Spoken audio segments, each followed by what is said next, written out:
AI এসে গেছে, আমার চাকরিটা কি থাকবে? এই প্রশ্নটা কিন্তু এখন লাখ লাখ প্রফেশনালের রাতের ঘুম কেড়ে নিয়েছে, তাই না? আর্টিফিশিয়াল ইন্টেলিজেন্স বা এআই নিয়ে আমাদের সবার মধ্যে কিন্তু একটা উদ্বেগ কাজ করছে। তবে ভয় পাওয়ার কিছু নেই, বরং আমাদের জানা দরকার যে সামনে কোন স্কিল বা দক্ষতাগুলোর চাহিদা সবচেয়ে বেশি থাকবে। আজকের এই আলোচনায় আমরা ঠিক এই বিষয়গুলো নিয়ে একটা পরিষ্কার ধারণা দেব। চলুন এক নজরে দেখে নিই আজ আমরা কি বিষয় নিয়ে কথা বলবো। প্রথমে আমরা দেখব স্কিল শিফট নিয়ে, মানে চাকরির বাজারে দক্ষতার কি ধরনের পরিবর্তন আসছে। এরপর দেখব ভবিষ্যতের জন্য সবচেয়ে জরুরি 3টা পিলার বা স্তম্ভ কি, কোন স্কিলগুলো এখন আর তেমন কাজে আসছে না সেটাও জানব। আর হ্যাঁ, আপনাদের জন্য একটা আপস্কেলিং রোডম্যাপও থাকছে। আর সবশেষে সবচেয়ে জরুরি বিষয়, স্যালারির ওপর এর প্রভাবটা কেমন হবে। আচ্ছা, তাহলে চলুন প্রথম সেকশনে যাওয়া যাক। আর এখানে আমরা চাকরির বাজারে যে বিশাল পরিবর্তনটা আসছে সেটা বোঝার চেষ্টা করব। দেখুন, সংখ্যাটা কিন্তু বেশ বড়, 23%।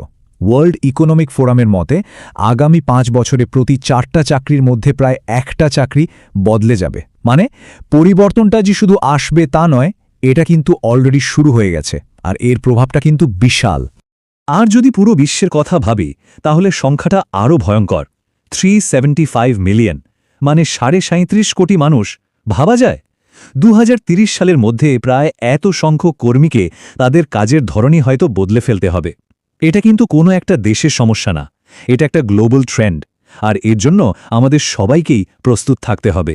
তবে এত সব চ্যালেঞ্জের কথার মাঝে একটা ভালো খবরও আছে।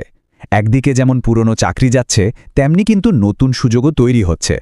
রিপোর্টগুলোই বলছে যে 2030 সালের মধ্যে প্রায় 69 মিলিয়ন, মানে প্রায় 7 কোটি নতুন চাকরি তৈরি হবে। তার মানে চ্যালেঞ্জ যেমন আছে, তেমনি বিশাল একটা সম্ভাবনাও কিন্তু আমাদের সামনে অপেক্ষা করছে। তাহলে প্রশ্নটা হলো, আসল সমস্যাটা কোথায়? যদি নতুন চাকরি তৈরিই হয় তাহলে এত চিন্তা কিসের? আসলে সমস্যাটা চাকরির অভাব নয়, সমস্যাটা হলো দক্ষতার অমিল বা স্কিলস মিসম্যাচ। মানে কোম্পানিগুলো প্রচুর লোক নিতে চাইছে, কিন্তু ভবিষ্যতের জন্য যে ধরনের স্কিলস দরকার তেমন প্রার্থীই তারা খুঁজে পাচ্ছে না। সোজা কথায় আমাদের পুরনো দক্ষতার সাথে বাজারের নতুন চাহিদার একটা বিশাল গ্যাপ তৈরি হয়েছে। তো এই জরুরি স্কিলগুলো আসলে কি?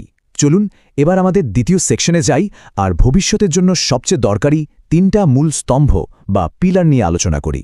এই 3টে স্তম্ভই কিন্তু ভবিষ্যতের ক্যারিয়ারের মূল ভিত্তি। প্রথমটা হলো টেকনিক্যাল স্কিল, তবে এআই এর সাথে মিলিয়ে। দ্বিতীয়টা হলো আমাদের মানবিক গুণাবলী, যা কোনো মেশিন নকল করতে পারবে না। আর 3 নম্বরটা হলো ব্যবসা আর ডোমেইন সম্পর্কে ভালো ধারণা থাকা। তো আমাদের প্রথম স্তম্ভটা হলো এআই অগমেন্টেড টেকনিক্যাল স্কিলস। এর মানে কিন্তু এই না যে সবাইকে এআই এক্সপার্ট হতে হবে, একদমই না। এর মানে হলো নিজের টেকনিক্যাল কাজগুলোকে আরও ভালোভাবে করার জন্য এআই টুলস ব্যবহার করতে শেখা। এখন সবচেয়ে বেশি চাহিদা আছে কোন স্কিলগুলোর? যেমন ধরুন প্রম্পট ইঞ্জিনিয়ারিং, মানে এআইকে ঠিকঠাক নির্দেশ দেওয়া; ডেটা লিটারেসি, মানে ডেটা বোঝা এবং ব্যবহার করা; ক্লাউড আর ডিভঅপসের বেসিক জানাটাও খুব জরুরি; সাথে সাইবার সিকিউরিটি নিয়ে সচেতন থাকা। একটা তথ্য দিই, 87% কোম্পানি কিন্তু অলরেডি ক্লাউড টেকনোলজি ব্যবহার করছে। তাহলেই বুঝুন এর গুরুত্বটা কোথায়।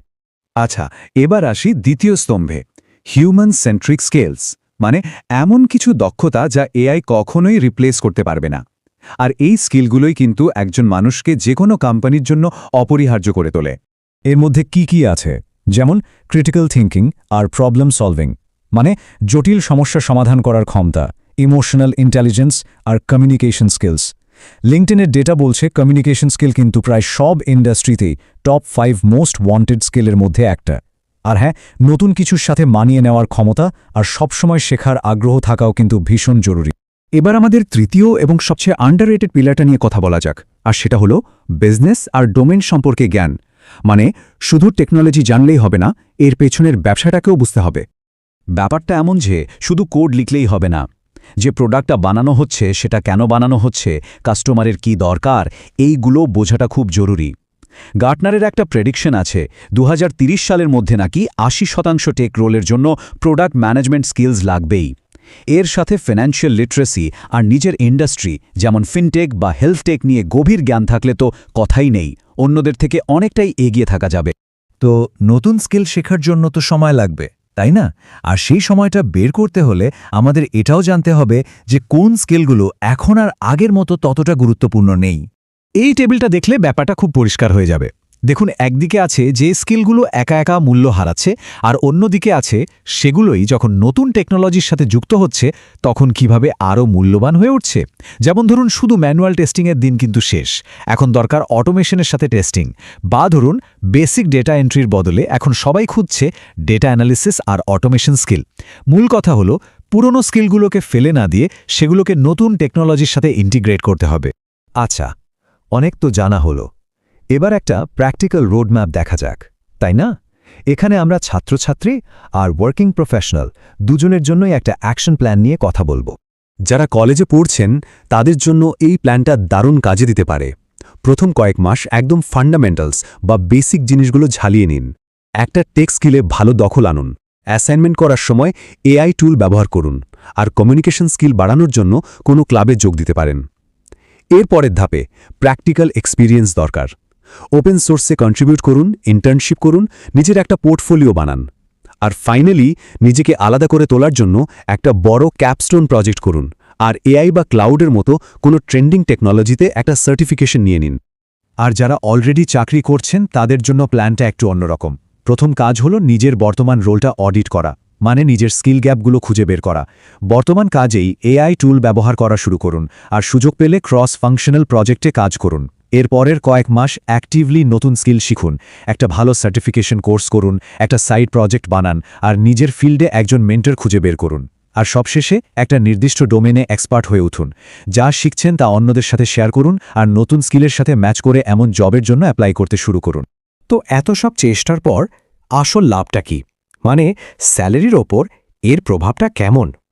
চলুন ডেটা কি বলছে সেটা একটু দেখে নেওয়া যাক, কারণ এর প্রভাবটা কিন্তু বেশ বড়। এই টেবিলটা একটু খেয়াল করে দেখুন, পার্থক্যটা কিন্তু চোখের পড়ার মতো। যেখানে ট্র্যাডিশনাল স্কিল নিয়ে একজন এন্ট্রি লেভেল কর্মী 3 থেকে 5 লাখ টাকা আয় করেন, সেখানে ফিউচার রেডি স্কিল থাকলে সেটা সহজেই 6 থেকে 9 লাখ হয়ে যেতে পারে। আর মিড লেভেলে দেখুন, 8-12 লাখের প্যাকেজটা প্রায় দ্বিগুণ হয়ে 15 থেকে 25 লাখে পৌঁছে যাচ্ছে। সিনিয়র লেভেলে তো পার্থক্যটা আরও অনেক বেশি। একটা রিয়েল লাইফ উদাহরণ দিই। একজন ভদ্রলোক AWS আর এআই ইন্টিগ্রেশন শিখতে মাত্র 6 মাস সময় দিয়েছিলেন, আর ফলাফল মাত্র 7 মাসের মধ্যে তিনি চাকরি বদলে ফেলেন, আর তার স্যালারি 12 লাখ থেকে বেড়ে সোজা 28 লাখ হয়ে যায়, দ্বিগুণেরও বেশি। এটা থেকেই বোঝা যায় সঠিক সময়ে সঠিক স্কেলে ইনভেস্ট করার রিটার্নটা কতটা বড় হতে পারে। তাহলে আজকের আলোচনার মূল কথা এটাই, 2030 সাল পর্যন্ত চাকরির বাজারে টিকে থাকতে হলে আর সফল হতে হলে আমাদের 3টি স্তম্ভের উপর জোর দিতে হবে: AI augmented technical skills, human centric skills, আর বিজনেস এবং ডোমেইন জ্ঞান। এই উপস্থাপনাটি দেখার জন্য ধন্যবাদ। যদি এটি সহায়ক মনে হয় তাহলে অনুগ্রহ করে নিচে মন্তব্য করুন, আপনার বন্ধুদের সাথে শেয়ার করুন এবং চ্যানেলটি সাবস্ক্রাইব করুন।